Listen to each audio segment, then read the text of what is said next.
So say you had a mass connected to a spring and that spring's tied to the ceiling, and you give this mass a kick, well, it's going to start oscillating. It'll oscillate down and up and down and up. But if I were to try to draw this, all those drawings would overlap. It'd look like garbage. Forget that. Let's just get rid of all this. Let's say we just drew what the mass's position looked like every quarter of a second. So this is what it started at.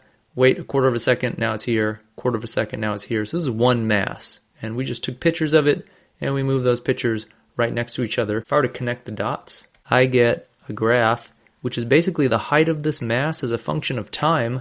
It looks like this. So if I were to plot this legitimately on a y or vertical position versus time graph, you'd get something like this. It starts at the middle and it goes up and then it comes back down, and this process repeats. And you know what this is. This looks like a sine graph. But here's my question. Let's say we didn't start the mass in the middle and give it a kick upwards. Let's say at t equals 0, we start the mass all the way at the top and we let it drop. In other words, we do this. We start the mass up here, we let it drop. The graph would look like this. This time, if we were to plot this over here, we'd get a graph that looked a little something like this. It would start at the top, then it would drop down. It would reach some lowest point. It would come back up, get up here. This process would repeat over and over and over again. My question is, are these graphs the same or are they different? Well, they're obviously different, but almost everything is the same. Their amplitude is the same. You know, they have the same displacement from the equilibrium. That's the amplitude. That's the same. Their period is the same. The period is the time between oscillations. So the periods are both the same.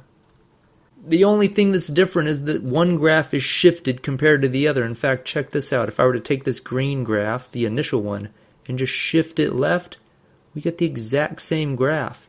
They're almost exactly the same. One is just shifted. And so the word physicists use for this idea that two graphs can differ by the amount one is shifted is the idea of the phase. We would say that these two oscillators are out of phase. How out of phase? Well, one whole cycle would be from here all the way to there.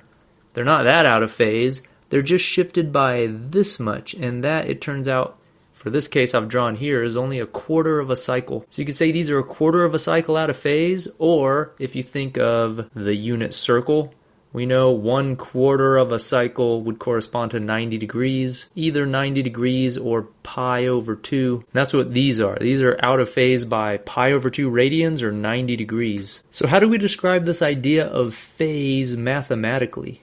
Well, if we were to try to write down an equation for this green oscillator, say at t equals 0 it started there, I might write down that, okay, y is a function of time, the height of this oscillator as a function of time would be the amplitude times, since this is starting at 0, I'm going to use sine because I know sine starts at 0, when t equals 0, of 2 pi over the period times the actual time. This little t is a variable.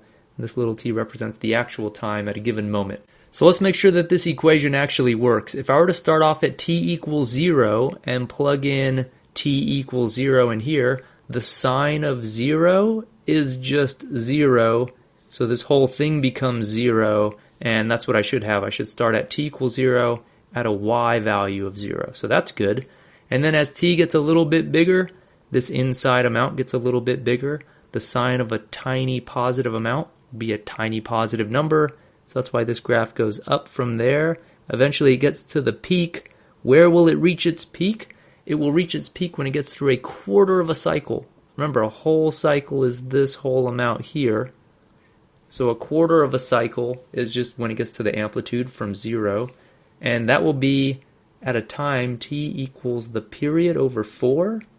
And the reason is that's a quarter of a cycle. Does this math actually give us that? It does, because watch, if I plug in little t, the time variable, as the period over 4, I'll get the sine of 2 pi over the period times the period over 4, because that was my time. The periods cancel out. I'd get sine of 2 pi over 4 is pi over 2, and pi over 2, that's 90 degrees. Sine of 90 degrees, or sine of pi over 2 radians, that's just 1. That's the biggest that sine can be. That 1 times the amplitude is going to give me a value for the height of the amplitude.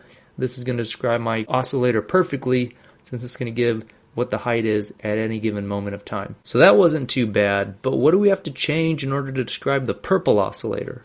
So now I want to describe this purple oscillator. You might say, oh, well, easy, just make this sine a cosine. And yeah, for this case, turns out that works. But pretend like you didn't know you could do that. Or if you want to make it harder, say this was not shifted a perfect quarter of a cycle. Maybe it was only shifted like a ninth of a cycle. Then cosine is not going to do it for you. You need a more general way to adjust how much this wave is shifted. And that's going to be some sort of phase constant in here. Where do we put the constant? You might think, all right, if I take my green graph, I want to shift it to the left. You might think, well, should I subtract some like amount out here? That's not going to work. That's going to take your whole graph and subtract from the value you get for the height a constant amount every single time. Because of that, that will just take your graph and shift it downward. That's not going to work. If we added a value of b up here, that's also not going to work. That would just end up shifting our graph upward.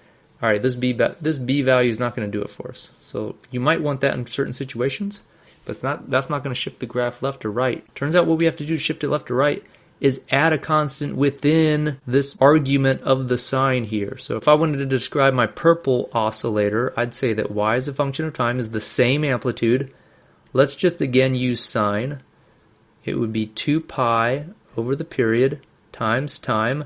And then here's where the phase constant comes in. I'd have to actually add a phase constant. You might think subtract. You might think subtract because we want it to go left. Turns out adding a phase constant will shift the graph left. This was counterintuitive to me. This always freaked me out. I'd always forget this.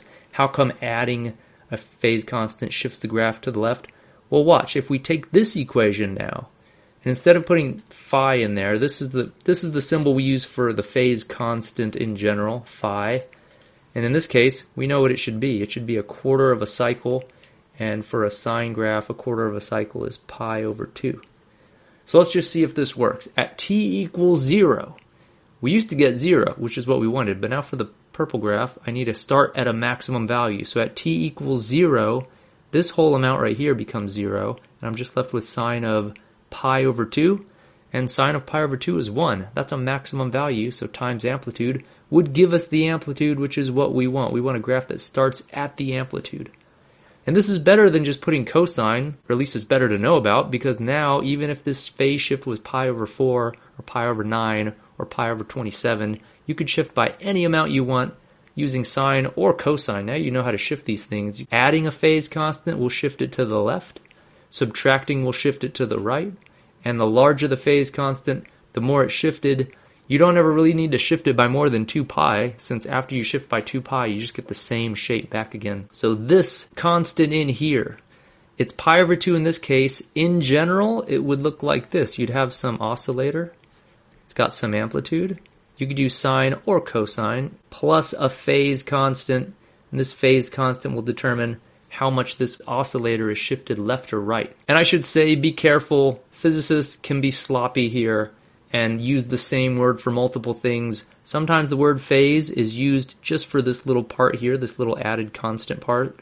But sometimes by phase, people really mean this whole thing inside of here, this whole term that you're taking sine of, because this is what's determining where you're at in your actual cycle. And these ideas don't just apply to a mass on a spring. You could write down the equation for a wave. You'd have an extra term in here for space, not just time. And guess what? There'd be a little constant at the end that you could add that would be the phase constant. So this idea of phase gives you a way to describe how two oscillators or two waves are shifted with respect to one another, and it lets you account for all kinds of properties like we had for this mass on a spring.